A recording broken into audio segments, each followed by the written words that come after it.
ஆண்டாள் திருவடிகளே சரணம். அங்கண் மங்களத்தரசல் அபிமான பஜ்ஜமஹாய் நந்துனின் பள்ளிக்கட்டில் கீழே சப்தமிருபால் போல் வந்து தலை பெய்தோம் கிங்கினு வாய்ச்செய்த தாமரப்பூ போலே சங்ன சிறுசிலியாம் மேல் விழியாவோ திங்களோ மாதித்தியனோ எழுந்தார் போல் அங்கண் இரண்டும் கொண்டு எறல் மேல் నొక్కుదేల్ ఎంగల్ మేల్ చాపమిలందేలో రెంబవాయ్. ఈ సుందర సువిశాలమైన భూమిని ఏకఛత్రాధిపత్యముగా నిలిన రాజులందరూ తమకు ఎదురువరు లేరను అహంకారముని వేడి అభిమానులై నీ శరణు చొచ్చరి అనన్య శరణాగతిని చేయుచు నీ సింహాసనం క్రింద గుంపులు గుంపులుగా చేరినట్లు మేమును అనన్య ప్రయోజనమై వారవలే నీ శరణు చొచ్చినాము.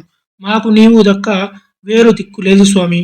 చిరునమువ్వలు నోళ్ళు తెలిసినట్లుగాను సగం విరిసిన తామర పువ్వుల వలన మెల్లమెల్లగా విప్పారని నీ సుందర నేత్రాల నుంచి జాలువారు వాత్సల్య కరుణారస దృక్కులను మాపై ప్రసరింపనిమ్ము.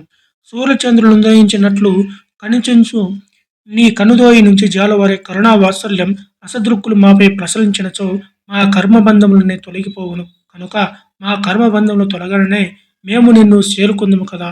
మా వ్రతమునకు పొందవలసిన ఫలం కూడా ఇదియే కదా అని ఆండాళ్ తల్లి కర్మబంధం తొలగితే ముక్తి లభిస్తుందని తెలియజేస్తుంది.